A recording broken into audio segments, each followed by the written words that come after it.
Ini semua karangan-karangan Dajjal Imaduddin dan pengikut-pengikutnya. Tolong perhatikan. Siap mau dengar? Siap mau dengar? Ciki mah dalile bohong-bohongan kabeh. Mau ana sing marah-marah. Wong Tanggul kan. Katanya Imad Dajjal. Ini ada kitabnya, kitab abad keempat.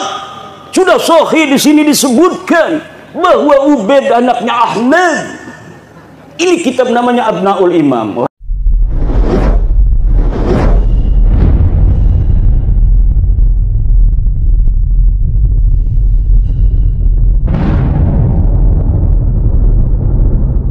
Assalamualaikum warahmatullahi wabarakatuh. Bismillah, alhamdulillah, wa syukurillah, la haula wala quwata illa billah, amma ba'da. Semuanya baik penggemar Habib MTV dimanapun Anda berada, semoga Allah selalu melimpahkan rahmatnya kepada kita semuanya. Amin, amin ya rabbal alamin. Ya, pada kesempatan kali ini saya akan membeberkan akan menyimak sebuah video ini yang sangat luar biasa, yaitu perseteruan hebat antara Ba'lawi sama Kiai Haji Imaduddin. Ya, ini sangat luar biasa. Karena apa? Karena ada oknum habaib ya, yang dia berkoar-koar bahwa dia benar-benar seorang habaib. Karena apa? Karena dia membuktikan dengan kitab ini, dengan kitabnya yang dia pegang, bahwa dia ini adalah seorang habaib, benar-benar seorang habaib. Bahkan dia juga menunjukkan sebuah kitab, entah itu kitabnya palsu apa enggak, kita semua kan enggak tahu ya. Bahkan dia juga mengancam akan memberikan shock terapi tegangan tinggi kepada Kiai Imaduddin beserta dengan kawan-kawannya. Ini luar biasa ya, seakan-akan dia ini ya, ini yang paling benar. Begitu sombongnya ya, begitu semangatnya membentengi dirinya bahwa saya ini adalah seorang habaib dan macam-macam seperti itu. Akan tetapi di sisi lain, Kiai Imaduddin ini juga tidak bodoh. Beliau adalah seorang kiai besar, ulama besar, yang mampu memberikan bukti ya, bahwa kitab yang Ba'lawi itu pegang ternyata semuanya itu kitab palsu, kitab bohong-bohongan ya. Oleh Kiai Haji Imaduddin diungkap semuanya. Kitabnya ini karangan tahun ini dan sebagainya, semua dibuka semuanya. Karena itu untuk lebih jelasnya jangan sampai ketinggalan video ini, simak sampai habis supaya kita semua tidak salah paham. Dan nanti setelah mendengar video ini Anda punya pendapat yang dimana silahkan tulis di kolom komentar sebanyak-banyaknya. Insya Allah akan saya tanggapi. Dan ini mengenai ini, mohon maaf, ini ada tambahan sedikit ya. Beberapa waktu yang lalu ada yang tanya kepada saya yang bunyinya kalimatnya kayaknya seperti ini: admin tolong dijawab, apakah kamu seorang habaib? Sebenarnya sudah saya jawab di kolom komentar juga saya, bahwa saya bukan seorang habaib. Cuma channel saya saja memakai nama Habib. Habib bukan Habib, tapi Habib MTV. Nah, seperti itu. Ya, kita lanjutkan ya. Kita menonton video dari seorang Ba'lawi yang berkoar-koar mau shock terapi tegangan tinggi kepada Kiai Imaduddin beserta dengan kawan-kawannya. Mari kita simak video ini dan bagaimana penangka dari Kiai Imaduddin yang sangat luar biasa. Mari kita simak bersama-sama. Ini semua karangan-karangan Dajjal Imaduddin dan pengikut-pengikutnya. Tolong perhatikan. Siap mau dengar? Siap mau dengar? Siap mau dengar? Perhatikan, ini kitab abad keempat. Setelah kita baca nanti, kita akan kasih shock terapi tegangan tinggi terhadap Imad dan pengikut-pengikutnya Imad. Kita akan beri shock terapi nantinya. Al-Haddad dari Alawiyin, Al-Hamid dari Alawiyin, Al-Attas dari Alawiyin, Al-Jufri dari Alawiyin, Bah Hashim dari Alawiyin. Banyak para kabir, hampir mayoritas wali-wali di Indonesia ini, di dunia ini 60-70% Alawiyun. Ini yang dinafikan, ini yang diingkari. Gali adab, biadab itu kelompok-kelompok Imad itu. Saya berjanji nanti saya akan kasih shock terapi tegangan tinggi terhadap mereka. Jangan macam-macam. Anda telah membangunin harimau yang tidur. Kami akan buat goncang nanti dunia ini gara-gara sampean. Kita ini tidak gila hormat. Tapi pada saat dia mengatakan Alawi Jahannam, Alawiyin Jahannam, tunggu. Suatu saat kalian akan bertemu dengan saya nanti. Saya akan kasih shock terapi tegangan tinggi terhadap kalian nanti. Saya ingatkan kepada para santri, baik yang ada di Jember, atau yang ada di Banyuwangi, atau yang ada di Lumajang, atau yang ada di Probolinggo, atau yang ada di Pasuruan, atau yang ada di Madura, atau yang ada di Surabaya, para santri, jikalau ada kelompok-kelompok Imad, kelompok-kelompok pencaci maki Sada Alawiyin ini, pertama laporkan dulu kepada aparat kepolisian. Tapi kalau kepolisian tenang-tenang saja, polisinya tidak mau menggerak, polisinya malah memberikan fasilitas, umpamanya kita akan kasih shock terapi mereka dengan tegangan tinggi, sebagaimana kita kasih shock terapi terhadap orang-orang Syiah. Kita akan kasih shock terapi terhadap mereka. Tunggu waktunya. Kalau Syiah kita bisa sikat, kita bisa bumi hanguskan, apalagi kelompok-kelompok Dajjal Imad ini. Kira-kira dibiarkan atau dilawan? Tidak ada jalan lain kecuali kita akan kasih shock terapi tegangan tinggi nantinya. Kalau Syiah saja di Madura, di Puger, di Bondowoso, di Bangil, di Surabaya, di Madura, kita bisa kasih shock terapi dengan tegangan tinggi. Pasukan-pasukan mereka kita rontokkan, apalagi pasukan-pasukan Dajjal Imad ini kita akan berikan shock terapi dengan tegangan tinggi. Kalau tidak gitu, tidak akan pernah selesai ini. Lihat nanti, sabar nonton. Tidak bisa dibiarkan ini kelompok-kelompok Dajjal ini tidak bisa dibiarkan. Betul tidak? Betul tidak? Tunggu waktunya. Pasti kami akan beri shock terapi tegangan tinggi. Ciki mah dalile bohong-bohongan kabeh. Mau ana sing marah-marah. Wong Tanggul kan. Katanya Imad Dajjal. Ini ada kitabnya, kitab abad keempat. Sudah sahih di sini disebutkan bahwa Ubaid anaknya Ahmad. Ini kitab namanya Abnaul Imam. Wah.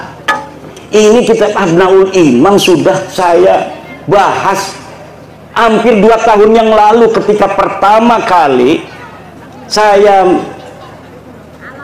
mengeluarkan tesis saya. Seorang kiai dari Pelamunan Banten datang ke rumah saya, manggilnya Abah sama saya, kiai dari Pelamunan, sekarang ketua PCNU Kabupaten Serang sekarang, namanya Gus Robi. Abah, ini ada kitabnya ini, karena dia mondoknya di Yaman. Ini ada kitab Abnaul Imam fi Misr wa Syam. Masya Allah, kata saya tidak ketemu kitab ini, kok Kiai Robi bisa ketemu. Sini saya lihat, saya teliti kitabnya, ternyata kitab ini adalah kitab palsu, baru dicetak tahun kemarin, tetapi mengatasnamakan tahun 473 atau 37 Hijriah. Ternyata kitabnya itu kitab aslinya 20 lembar, dikarang oleh orang yang ada di tahun 199 Hijriah.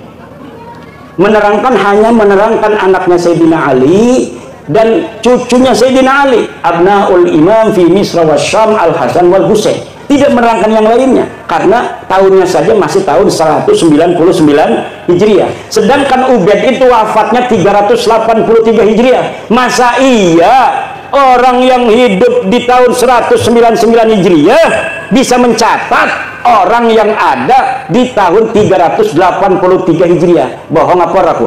Bohong. Lah iki jebari marah-marah bahwa kitabnya sudah ditemukan, ini kitab abad keempat, ya 473 kan kudunya abad kelima. Wis ngomong salah, isinya salah. Kalau misalnya kitab itu benar, itu sing cerdas-cerdas kan, sing ngebela kayak Rumel Abbas, kayak Idrus Romli, itu dulu yang akan dipakai untuk menjawab saya. Profesor Said Agil Al-Munawar pasti akan membawa dalil itu kepada saya. Tetapi kenapa mereka tidak membawa? Karena mereka pun tahu itu kitab palsu. Dan kepalsuan itu diakui di mukaddimahnya ada. Mukaddimahnya ini kitab dikarang pada 199, tetapi kemudian ditambahi pada abad ke-12, ditambahi lagi pada abad sekian, ditambahi lagi oleh yang terakhir Yusuf Jamalul Lail yang baru wafat beberapa tahun kemarin. Lah itu kitab Murtadha Az-Zabidi yang katanya adalah menetapkan dan mengisbat Ba'alwi, itu kitabnya juga palsu. Kitab palsunya dari mana sih? Kiai tahu aja kalau palsu-palsu. Karena percetakan itu biasa dicetak itu menggunakan jasa peneliti. Misalnya nih ada manuskrip ditemukan di Rumbia, manuskrip ini atas nama Pangeran Diponegoro. Panggil dari UI, filolog suruh nyetak. Tetapi peneliti tidak akan bohong, dia akan cerita manuskrip ini memang dikatakan tulisan Pangeran Diponegoro, tetapi dilihat dari kertasnya tidak memungkinkan dia berada pada masa Diponegoro. Kertasnya ini dicetak atau diproduksi pada tahun 1950, sedang Diponegoro tahun 1825. Dari jenis tulisan yang ditulis pun tidak mencerminkan tulisan yang dipakai pada tahun 1825. Ini adalah tulisan abad ke-20. Itu tahu. Dan dia ngomong bahwa menulisnya ketika di Lampung. Pangeran Diponegoro katanya menulis kitab ini di Lampung. Sedangkan tidak ada pernah berita diketahui Pangeran Diponegoro pernah ke Lampung. Itu sebenarnya Pangeran Diponegoro siapa? Tapi karena misalnya Provinsi Lampung ini ketua PCNU-nya ingin dicetak aja sesuai dengan tulisannya itu karya Pangeran Diponegoro. Begitu yang terjadi dengan kitab Ar-Raudul Jali karangan Syekh Murtadha Az-Zabidi. Coba beli kitab Ar-Raudul Jali karangan Syekh Murtadha Az-Zabidi, cetakan Yaman Darul Fatah. Itu dari mukaddimahnya sudah jelas bahwa manuskrip ini tidak ditemukan sebelum keluar, dicatat, disalin oleh Hasan Muhammad Qasim. Ini orang abad 50 tahun yang lalu, dia baru meninggal 50 tahun yang lalu. Katanya dia menyalin dari tulisan seorang yang bernama Abdul Mu'ti Al-Wafai yang berada di Khazanah Al-Wafaiyah Mesir. Tetapi sekarang manuskrip yang ada di Wafaiyah Mesirnya sudah hilang. Mereka bisa nyatet, barangkali dicatat bisa hilang itu. Kenapa begitu? Itu bukti bahwa sebenarnya manuskrip itu tidak ada sama sekali.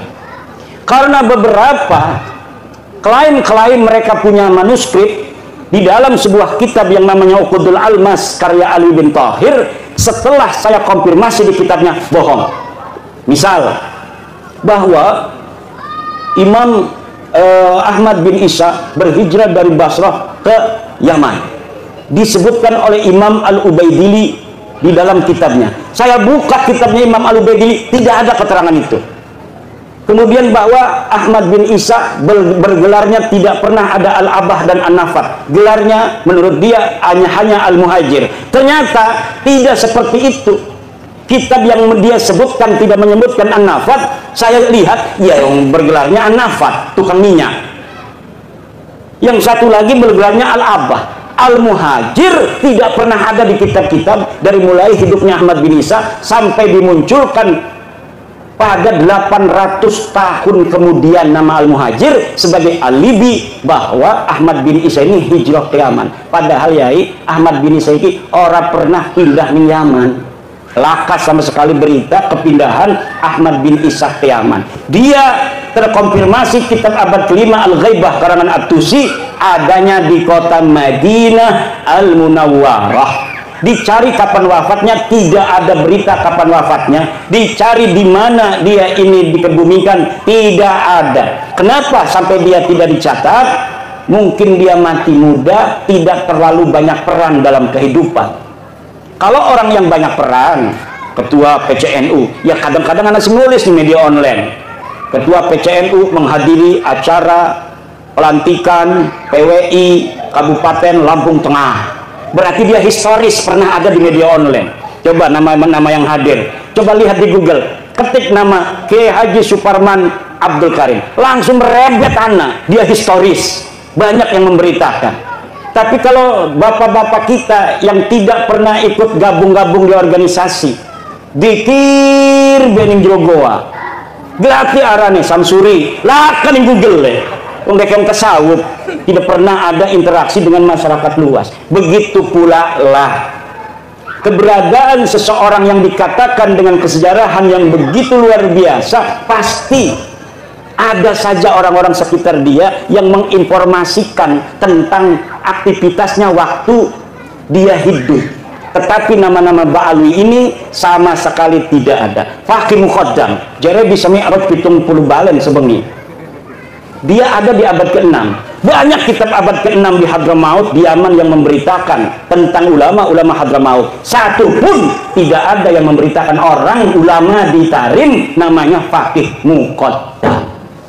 Laka pemaning karo keramat-keramatin. Ngakunya Abdul Qadir Jailani pun kalah pangkatnya oleh Fakih Al-Muqaddam. Kenapa namanya Al-Muqaddam? Karena dia orang yang paling tinggi derajatnya.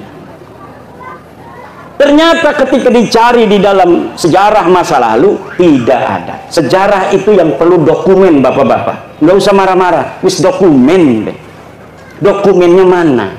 Kalau tidak sejaman, yang primer, yang sekunder, yang kira-kira dia bisa mendeteksi orang yang ada pada abad sebelumnya. Kalau misalnya tidak ditemukan pada abad-abad yang mendekati, maka yang ditemukan yang paling dekat, senajan 100 tahun, ini yang akan dipakai. Nanti apabila ditemukan yang lebih tua, maka yang muda, yang bertentangan yang dengan yang lebih muda ini harus namanya tesisnya ini sudah ada antitesis, sudah tidak bisa dipakai lagi. Bengen surah istifadah Habibi Kikabeh bin Syihab bin Smith bin Yahya As-Sagrab turunan Nabi, tapi siki anatesis abad tua 4, 5, 6, 7, 8, 9 bahwa deket duduk putune Kanjeng Nabi, ya kudu nerima tes DNA ini melenceng. Turunan Nabi kudune J1, deket mah tes DNA ini hasilnya G, haplogrupik. Turunan Nabi Muhammad, turunan Nabi Ibrahim J1 haplogrupnya. Mereka 180 orang yang sudah tes DNA kebanyakan G. Ini menunjukkan bahwa mereka bukan sebagai turunan Nabi, tapi juga bukan orang Arab. Kenapa sih kepuntang-puntang Kiai Imad kok ngomong ikut terus? Karena penting buat warga NU yang percaya kepada penghormatan kepada keluarga Nabi hanya warga NU. Lamun putu Nabi asli mah dimai duit gemumbu dibalikaken maning. Putu Nabi asli kependak putu Nabi asli misalkan bapak-bapak kok. Bapak menghormati dekenya lebih menghormati nanane. Itu ciri-ciri keturunan Nabi asli. Kalau kita menghormati dia, lebih menghormati kita. Kalau kita ngasih duit, dia lebih ngasih duit kepada kita. Karena nggak mau kalah keturunan Nabi pada kebaikan. Kalau orang tawadu, maka kita akan kalau kita tawadu, dia akan lebih tawadu. Itu ciri keturunan Nabi asli. Lebih baik dia yang menanggung derita daripada rakyat yang menanggung derita. Itu ciri keturunan Nabi asli. Bukan yang mengorbankan orang lain untuk kepentingan dia. Bukan. Ciri Nabi asli itu keturunannya adalah keturunan Nabi asli. Dia rela menderita. Yang penting umat Islam ini bahagia. Bukan sebaliknya, nyuruh orang-orang berantem demi kepentingan dia, sementara dianya aman-aman saja. Nyuruh orang-orang Indonesia berantem dianya enak-enakan tidur. Orang-orang yang bodoh dari orang-orang yang bisa dipengaruhinya suruh gulat sama orang-orang yang menentang kepentingan dia. Ini adalah yadullu ala annahum laisu min durriyati Rasulillah Muhammad sallallahu alaihi wasallam bil marrah. Sama sekali bukan. Dari cara wajahnya ngomong marah itu. Hal tarawna fi wajhihi nuran nubuwah. Lah idza ra'ainahum ma ra'aina fi wujuhihim nuran nubuwah minar rahmah. La nanduru ila wujuhihim rahmah walakin nanduru ila wujuhihim at-takabbura wat-tafakhura wat-ta'aliya 'ala al-akharin. Na'udzubillah summa na'udzubillah min dzalik.